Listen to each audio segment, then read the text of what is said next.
Shalom. I want to start out by saying Barak Atah Yahweh, Barak Atah Yahweh Shai HaMashiach, Kol Hala Yahweh, Bahasham, Yahweh Shai HaMashiach. Again, the name of the Father is Yahweh, and his son's name is Yahweh Shai HaMashiach. This is an article I was reading. Iran hits out at rogue Israel after new threats. Iran's envoy to the United Nations says the Israeli regime has proven its rogue nature by adopting expansionist, aggressive, and apartheid policies that are the root cause of all conflicts in the Middle East region. Indeed, Israel is a rogue regime.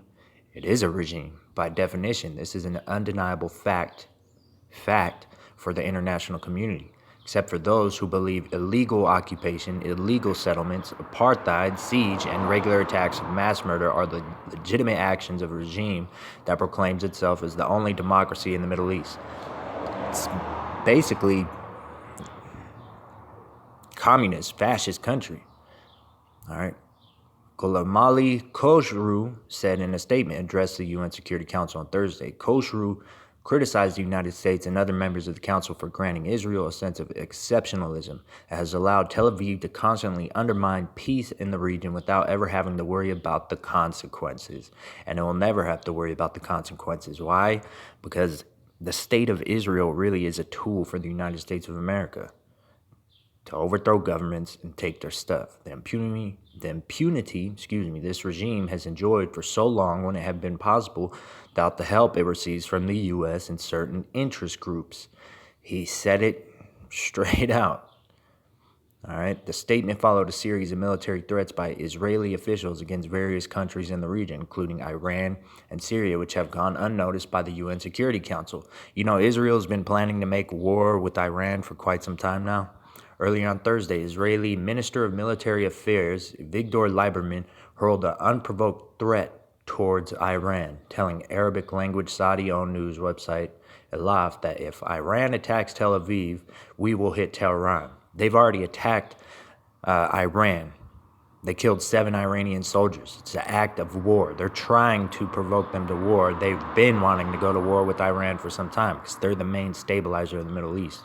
And all this Hamas and Iran, the biggest funder of terrorism, I don't believe it no more. I don't believe these guys and the things they push in the mainstream media.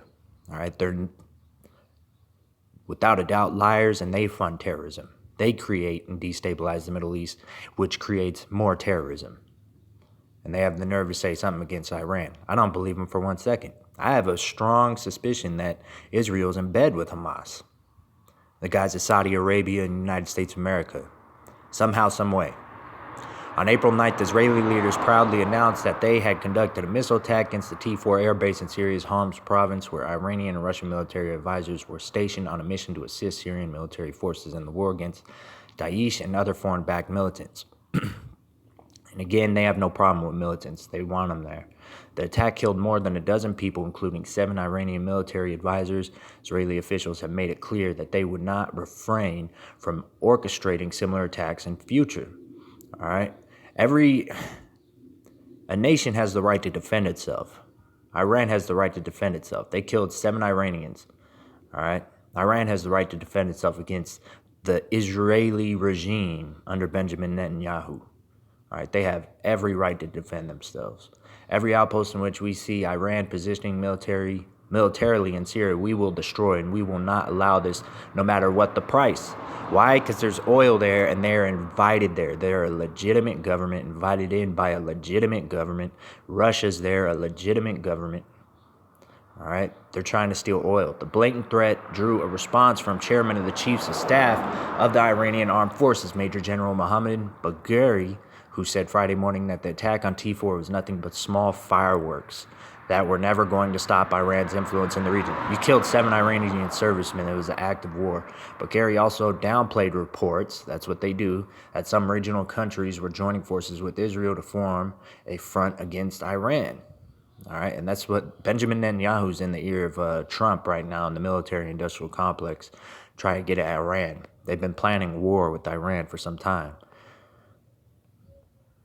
All right, it's only a matter of time before it's Iran's turn. If they, Israelis, think that these childish actions and coalitions will help them continue their disgraceful lives, they are gravely mistaken, he said, noting that the future was looking bright and clear, although there were a few bumps on the roads as well. In his statement, Khosrow also pointed to Israel's deadly crackdown on anti-occupation protests in the Gaza Strip, where they just murder people who are just throwing rocks and everything. They're poor, they have no water, and they're in an open-air prison. And they bomb their schools, kill their children. There's no education there, and they're not allowed to leave Gaza.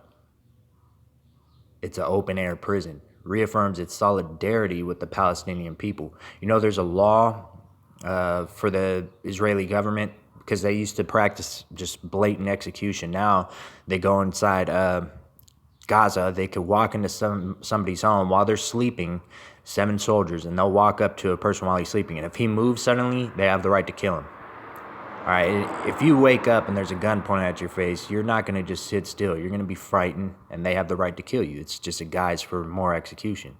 The rally, dubbed the Great March of Return, will last until May 15th, which coincides with the 70th anniversary of Nakba Day, day of catastrophe on which Israel was created, calling the violence planned and deliberate. The Iranian envoy said those who support and enable the Israeli regime to commit these types of crimes have also the Palestinians' blood on their hands, which is absolutely right. You know, and they're planning war right now. I just read an article from CNN, you know, just to see the propaganda they push. They're planning war with Iran. All right, we're in the midst of World War III right now. So again, this is Revelation 3:9. It says, behold, them of the synagogue of Satan, which say they are Jews and are not, but do lie. Behold, I'll make them to come and worship before thy feet. Know that I have loved thee. All right, that's to the 144,000 elect. All right, Revelation 16:1. Or Revelation 16, excuse me. Right here. And he gathered them together in a place called in the Hebrew tongue Armageddon. I have a strong suspicion that that is the valley of Yahweh Shaphat. Why? Because the great river Euphrates there. Remember the 4 angels bound at the great river Euphrates. They loosed them.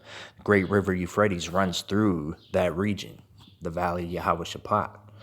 All right, and the 7th angel poured out his vial into the air, and there came a great voice out of the temple of heaven from the throne, saying, it is done. There were voices and thunders and lightnings. There was a great earthquake, such as when it was not since men were upon the earth, so mighty an earthquake and so great. All right, it's talking about missiles. All right, it's the valley of Yahweh Shaphat, World War III, and the great city was divided in 3 parts. I believe it's talking about Israel, the great city. All right, and I remember there's a proper breakdown of how it's divided in 3 parts. It's in my notes. I don't have it right now, but I'm thinking, you know, could say, I guess, Christianity, Islam, and what people call Judaism today. And the cities of the nations fell. It's the valley of Yahweh Shaphat. So you know Israel and Iran are going to go to war. And great Babylon, which is America, came in remembrance before the Heavenly Father to give unto her the cup of the wine of the fierceness of his wrath. And every island fled away and the mountains were not. All right, and that's talking about nuclear destruction. Okay, again, we're in the midst of World War III right now. War with Israel and Iran is certain. War with Russia and the United States of America is certain, because of their table has become a snare unto them. Their lust, their desire for money and wealth and taking people's resources become a snare unto them. They can't survive without it. All right, so again, World War III is happening right now.